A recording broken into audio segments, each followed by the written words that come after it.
चढ़ती जवानी है महुआ के पानी है, चढ़ती जवानी है महुआ के पानी, पिला दे मोला ये रानी। चढ़ती जवानी है महुआ के पानी, पीले दे मोरे राजा। एक बार मोला पिया दे रानी, महुआ के दारू हतो। एक बार तोला पिया राजा, महुआ के दारू हमो। ए रानी ए रानी हे राजा हे राजा।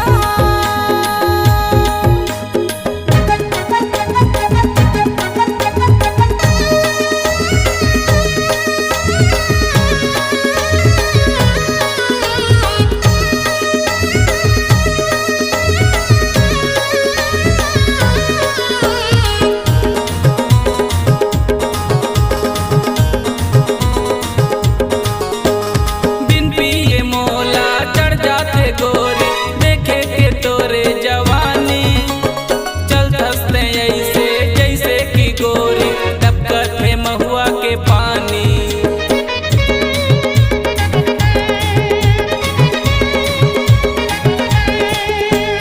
बिन पिए तोला चढ़ जाई राजा, देखे के मोरो जवानी, गिर जावे राजा ऐसे की जैसे, बिन पिए महुआ के पानी। हाँ बिन पिए महुआ के पानी। चढ़ती जवानी है महुआ के पानी, पिया दे मोला ये रानी। चढ़ती जवानी है महुआ के पानी, पीले दे मोरे राजा। एक बार मोला पिया दे रानी, महुआ के दारू हतो। एक बार तोला पिया राजा, महुआ के दारू हमो।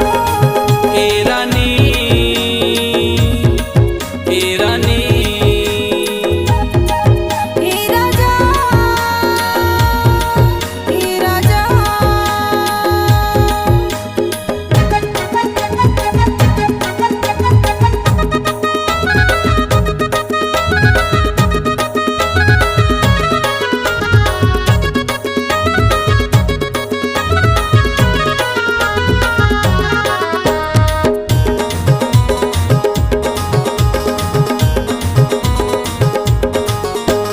पूछते पूछते याहूँ मैं गोरी, का तोरे नाव औ गाँव है, बता दे मोला ए मोरे संगी, दारू के का तोरे भाव है।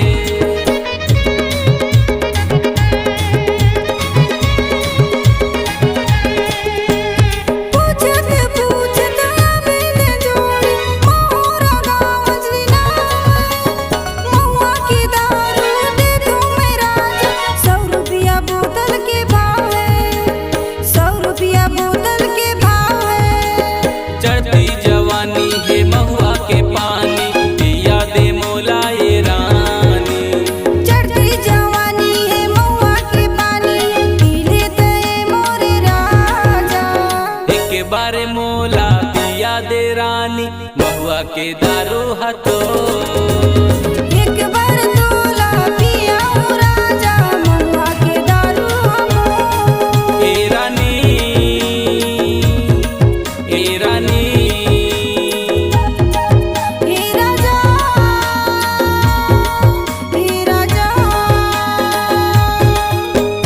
चढ़ती जवानी है महुआ के पानी, पिया दे मोला ये रानी।